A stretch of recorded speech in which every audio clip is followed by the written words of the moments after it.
नमस्कार दोस्तों, आप सभी का हार्दिक स्वागत है हमारे युक्ति आयुष अकेडमी के यूट्यूब चैनल पर। इस चैनल के माध्यम से हम आपको प्रतिदिन परीक्षाओं उपयोगी करंट अफेयर्स एमसीक्यू के रूप में उपलब्ध कराते हैं। हमारा उद्देश्य है कि आपकी सिविल सेवा और अन्य प्रतियोगी परीक्षाओं की तैयारी और भी प्रभावी एवं सरल हो सके। तो हम शुरू करते हैं अपने 15 नवंबर के सवाल से। सवाल था कि 2025 में जापान के किस तट क्षेत्र में लगभग 6.7 तीव्रता का भूकंप आया था, जिसके बाद सुनामी की चेतावनी जारी हुई थी। 4 विकल्प दिए इसमें। पहला है कि साप्पोरो होक्काइडो में, फुकुशिमा, इवाते प्रांत संरक्षित तट या ओकिनावा में। तो इसमें सही विकल्प है तीसरा, इवाते प्रांत। यहाँ पे जो कि 6.7 तीव्रता का भूकंप आया था और जो कि भूकंप ये समुद्री क्षेत्र में होने के कारण सुनामी चेतावनी जारी की गई थी इसमें, क्योंकि यह क्षेत्र पहले भी सुनामी प्रभावित क्षेत्रों में भी शामिल रहा है।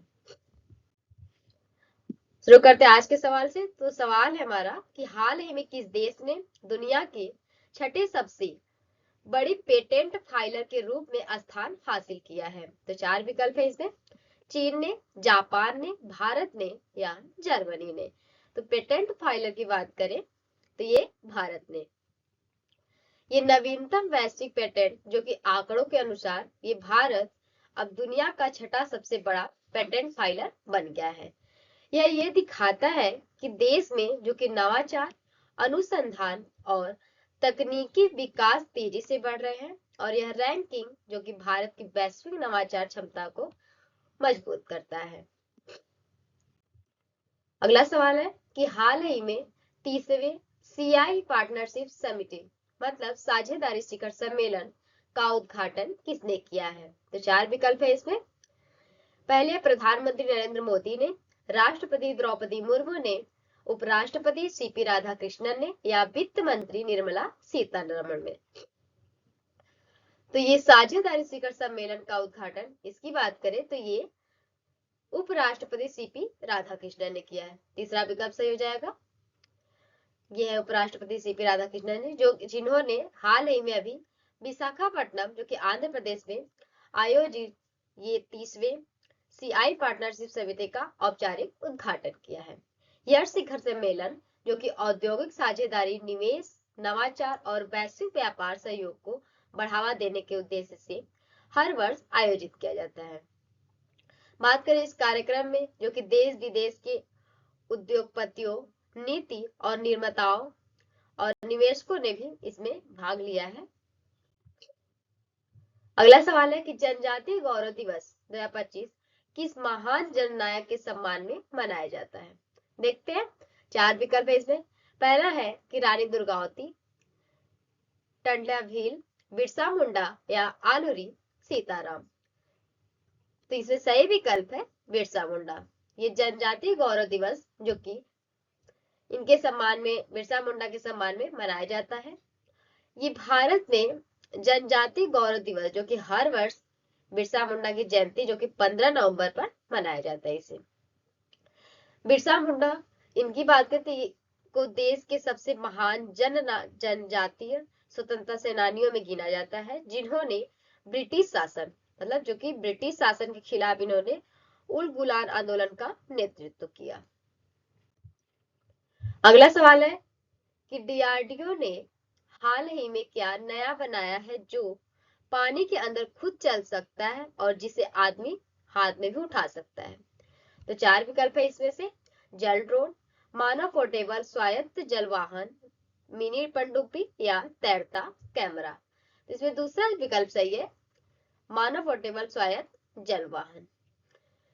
इसको अगर आप देखो तो इसमें से ये एक छोटा उपकरण है जो पानी के अंदर खुद चलता है और आसान से उठाकर ले जाया जा सकता है। इसके उपयोग की बात करें तो ये समुद्र में निगरानी कर सकता है, पानी के अंदर खोज व मैपिंग, खतरों माइन की पहचान करना, तटीय सुरक्षा और नौसेना अभियानों में उपयोग हो सकता है इसका। और यह तकनीक जो कि भारतीय नौसेना और तट रक्षक बल की अंडर वाटर ऑपरेशन क्षमता को मजबूत करेगी। अगला सवाल है कि सालूमरदा थिमक्का किस राज्य से ताल्लुक रखती है। बात कर रहे हैं सालू मृदा थिमक्का की, 4 विकल्प है इसमें, केरल, कर्नाटक, तमिलनाडु से या आंध्र प्रदेश से। तो सालू मृदा थिमक्का ये ताल्लुक रखती है कर्नाटक से। ये कर्नाटक की रहने वाली है और ये अपने जीवन भर इन्होंने वृक्षारोपण के लिए ये जानी जाती है। बात करें इनकी, तो इनका जीवन जो कि भारत में पर्यावरण संरक्षण का सबसे प्रेरक उदाहरण माना जाता है, और इनका जो कि 114 वर्ष की आयु में इनका निधन हो गया, लेकिन वे पीछे एक ऐसी विरासत छोड़ गई है जो प्रेम, धैर्य और प्रकृति से गहरे जुड़ाव पर आधारित है। ये कर्नाटक की सड़कों पर जो कि सैकड़ों बरगद के वृक्ष लगाने और पालने के उनके कार्य ने ये साबित किया कि दृढ़ संकल्प के साथ एक साधारण व्यक्ति भी धरती को हरा भरा बना सकता है और ये आने वाली पीढ़ियों के लिए जो कि प्रेरणा बन सकता है। अगला सवाल है कि हाल ही में लद्दाख में न्योवा एयरबेस का उद्घाटन किसने किया है? देखते हैं, 4 विकल्प है इसमें से। पहला है थल सेना प्रमुख ने, रक्षा मंत्री ने, वायुसेना ने या नौसेना प्रमुख ने। तो इसमें सही विकल्प है जो कि न्योमा एयरबेस का उद्घाटन अभी हाल ही में वायुसेना प्रमुख ने किया, इनके द्वारा किया गया ये। और ये लद्दाख में जो कि भारत ने रणनीतिक रूप से महत्वपूर्ण न्योमा एयरबेस का उद्घाटन किया। यह एयरबेस जो कि चीन सीमा के बहुत करीब है और ऊंचाई वाले क्षेत्रों में इसे भारत की हवाई शक्ति, तेज तैनाती और निगरानी क्षमता को ये मजबूत बनाएगा। अगला सवाल देखते हैं। सवाल है कि 2026 FIH हॉकी वर्ल्ड कप की संयुक्त मेजबानी कौन सा देश करेगा? देखते हैं, पहला है जर्मनी और फ्रांस, भारत और श्रीलंका, बेल्जियम और नीदरलैंड या ऑस्ट्रेलिया और न्यूजीलैंड। तो इसमें तीसरा विकल्प सही है, बेल्जियम और नीदरलैंड। FIH की बात करें तो ये इंटरनेशनल हॉकी फेडरेशन जो कि इन्होंने घोषणा की कि 2026 हॉकी वर्ल्ड कप की मेजबानी 2 यूरोपीय देश, जिसमें से पहला है बेल्जियम और दूसरा है नीदरलैंड, ये मिलकर करेंगे। ये दोनों देश जो कि हॉकी के मजबूत केंद्र है और पहले भी ये कई अंतरराष्ट्रीय हॉकी टूर्नामेंट सफलतापूर्वक आयोजित कर चुके हैं। इस संयुक्त मेजबानी का उद्देश्य आप समझो तो ये यूरोप में हॉकी के विकास और लोकप्रियता को बढ़ाना है। अगला सवाल देखते हैं।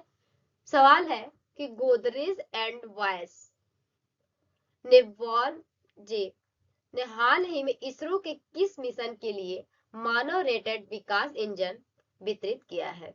4 विकल्प है इसमें, चंद्रयान 4 ने, आदित्य L2 ने, गगनयान मिशन ने या निसार मिशन ने।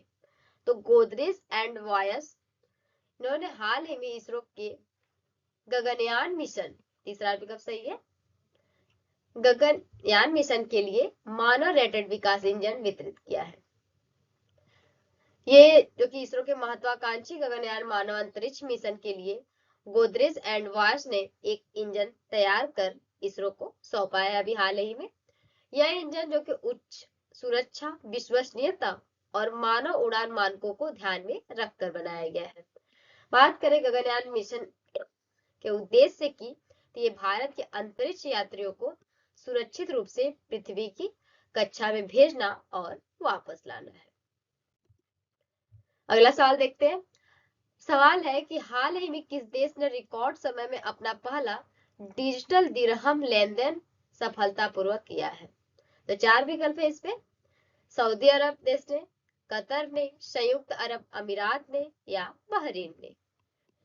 तो इसमें सही विकल्प है जो कि संयुक्त अरब अमीरात ने इस रिकॉर्ड समय में अपना पहला जो कि डिजिटल दिरहम लेन देन सफलतापूर्वक पूरा किया है।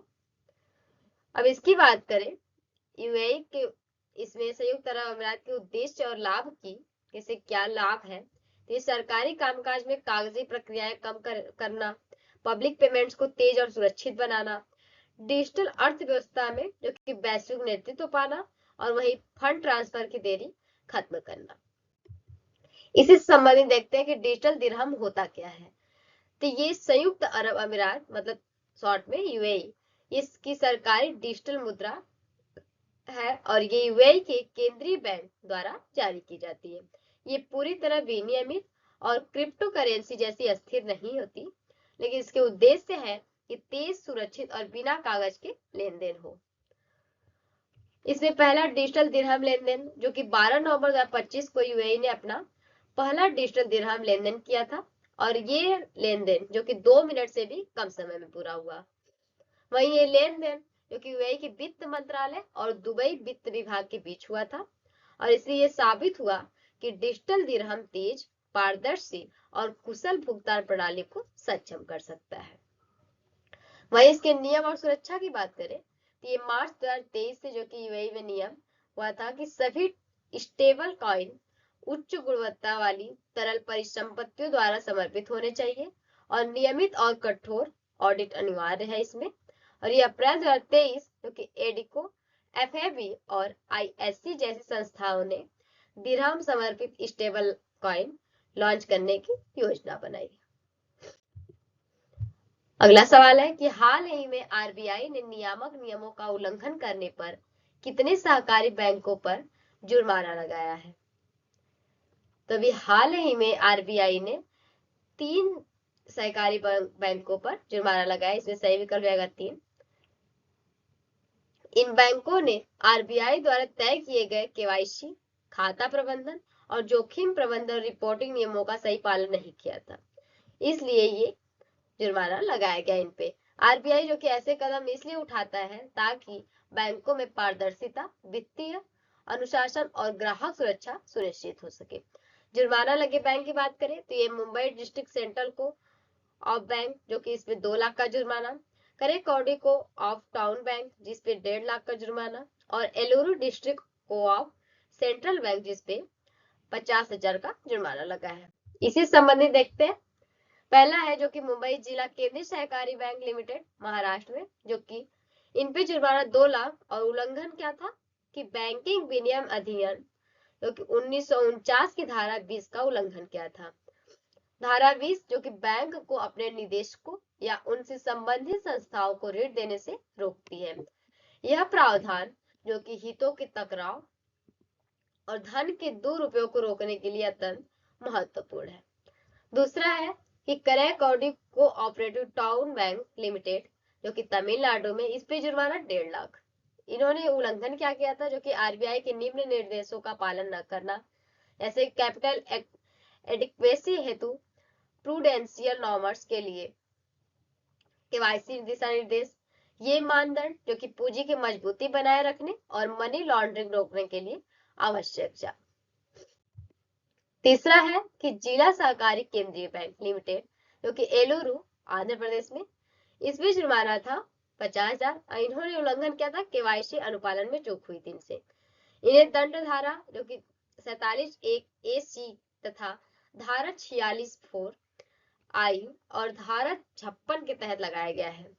इसी संबंधित कानूनी प्रावधान जो देखते धारा कौन कौन सी थी। धारा 20 जो कि निदेशकों संबंधित पक्षों को ऋण देने पर रोक, ये लगाती है। और धारा 47(a) फर्स्ट सी, ये आरबीआई को दंडात्मक कार्रवाई की शक्ति देता है, जो तीसरे बैंक पे लगा है।